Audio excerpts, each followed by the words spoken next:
Moskov, nakakapag-teleport na papunta sa kanyang ultimate. Makakatakas na nga ba siya sa ultimate ni Yin? Masha, immune na sa lahat ng crowd control. 1-1, tinanggalan ng immunity. At i-delete na nga ba si Dirot sa Mobile Legends?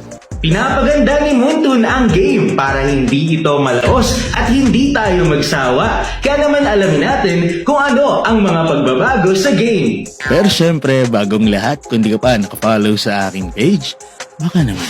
Umpisahan natin dito sa Revamp Moskov, kung saan kapag siya ay nag-ultimate, kung tatama ang kanyang ulti sa isang hero, pwede siyang mag-TP or mag-teleport papunta doon sa pwesto kung saan niya tinamaan ang kalaban. Kahit saan niya pa ibato ang kanyang ultimate, basta may tamaan, makaka-TP siya doon sa kalaban na yun. Yun nga lang, kapag wala kang tinamaan na hero, hindi ka makaka-TP papunta sa isang lugar. Kailangan talaga may tamaan ka na hero. At ang pinakamalupit pa dito, kahit ma-stun mo na si Moskov, ay pwede pa rin siyang mag-TP. Tignan nyo naman, stun na ako ni Lolita, pero naka-TP pa rin ako. Ayan, gawin naman natin sa medyo malayong posisyon. Okay, na-stun ako ni Lolita, pero nakapunta pa rin ako sa mid. Grabe tong Revamp Moskov na ito. Sinubukan din namin dito kung ano ang mangyayari kapag nag-ultimate tayo sa Revamp Shield ni Lolita. At aming napag-alaman na kapag tumama na sa shield ni Lolita, pagmamay-ari na niya yung skill. Ibig sabihin, hindi ka na makakadash. Kaya kapag tumama second skill ni Lolita ang iyong ultimate, wala na, hindi na sa'yo yung ultimate na yun. Sinubukan din namin dito kung makakatakas na sa ultimate ni Yin, itong si Moskov. So ayan, dito mag-ultimate tayo doon sa Louis. Tapos ultihan tayo ni Yin.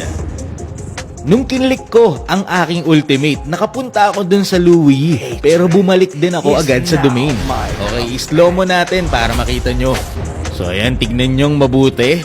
Nung pinindot ko yung aking ultimate, napapunta ako kay Louis nang sobrang saglit lang, pero nabalik agad ako doon sa domain. So wala, hindi ka pa rin makakatakas sa ultimate ni Yin gamit ang ultimate ni Moskov. Move naman tayo dito kay Masha. Maraming ginawa kay Masha na experimental changes. Unahin na natin dyan sa kanyang first skill. Ang kanyang first skill ay kinakast na. Kapag pinindot mo, magkakaroon ka pa rin ng additional attack speed at movement speed. Pero ang cost nito ay 25% ng iyong HP. Kung baga, upon casting na lang ang bawas sa HP ng iyong first skill. Hindi na tuloy-tuloy. Yung second skill naman niya, slow pero lahat ay tatamaan. Wala na itong disarm effect dahil nilipat na sa kanyang ultimate. Kapag inultimatean mo ang kalaban, hindi makakaatake ang kalaban for 2 seconds. Tapos ang damage ngayon ng ultimate ni Masha ay naka-base na sa HP ng kalaban. Tignan nyo sa damage bot, 25,000 yung damage ng ultimate ko. Ibig sabihin, the more na mas malaki ang HP ng kalaban, mas malaki ang damage ng ultimate mo. Karagdagan pa dito kay Masha, hindi ka na pwedeng mag-build ng mga defense item sa kanya dahil hindi na siya nakakakuha ng attributes mula sa physical and magic defense. So anong gagawin? Malambot na lang ba si Masha? Huwag kang mag-alala dahil the more na nababawasan ang HP ni Masha, nagkakaroon siya ng hybrid defense. Lumalaki ang kanyang physical at magic defense. Kaya posible na HP build na talaga si Masha. Dahil kapag dalawa na lang ang HP bar mo, lalaki ang iyong hybrid defense at magkakaroon ka pa ng resilience. At kapag isa na lang ang iyong HP bar, kahit anong gawin ng kalaban ay hindi ka na maka-crowd control. Kahit ipit pa ni Akai or kahit sipa ni Chu. Kasi immune na si Masha kapag isa na lang ang kanyang HP bar. Ang tanging hindi lang niya kayang i-immune ay syempre yung suppress. Pero the rest, kahit yung hook, kaya niyang i-immune. Para sagutin ang tanong ng marami kung mawawala ba si Dirot, hindi po mawawala si Dirot. Sa katunayan, nabuff nga siya ng sobra dito sa advanced server. Kung saan ang kanyang first skill at second skill ay enhanced na agad. Hindi mo na kailangan magpa-stacks para ma-enhance ang first skill at second skill mo.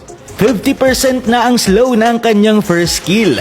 Tapos yung kanyang second skill, ganun din. Kahit hindi ka na magpa-stacks, kapag nag-second skill ka sa kalaban, 50 to 75% ang defense reduction nito.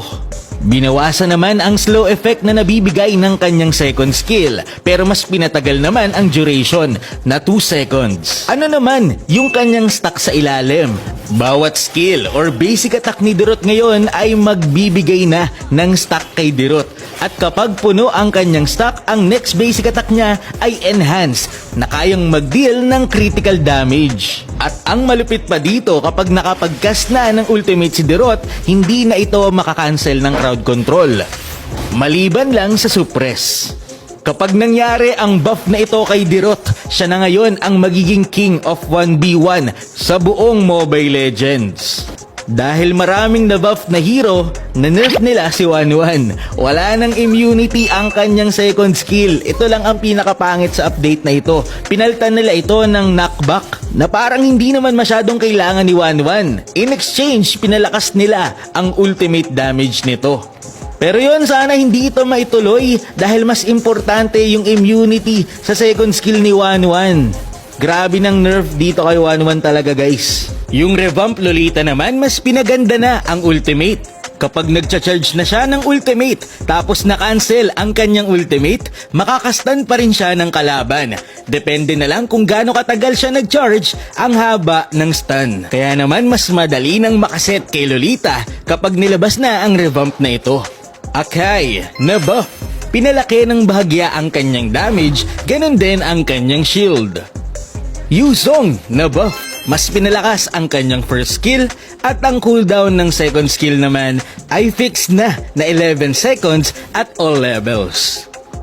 Barats, binawasan ang mana consumption sa kanyang first skill at second skill. Kung makikita nyo dito sa late game, halos hindi na bumabawas ang kanyang first skill at second skill. Kahit wala kang blue buff, ay hindi ka na kagad mauubusan ng mana.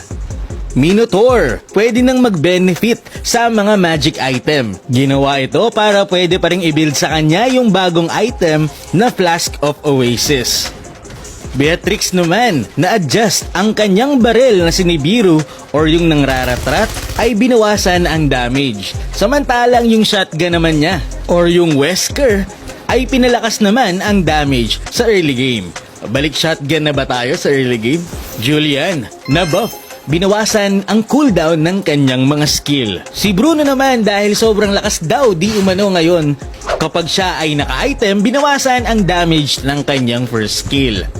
Ganon din si Paquito dahil isa sa mga meta ngayong season, dinagdagan ang cooldown ng kanyang second skill para mabawasan ang kanyang mobility at mabalance daw. Pero sobrang minimal lang nang nabawas, almost 1 second lang. Si Baxia naman na-enhance ang effects, tapos pinatagal din ang stun from 1 second to 1.5 seconds. Pero in exchange, medyo dinagdagan ang cooldown ng kanyang first skill.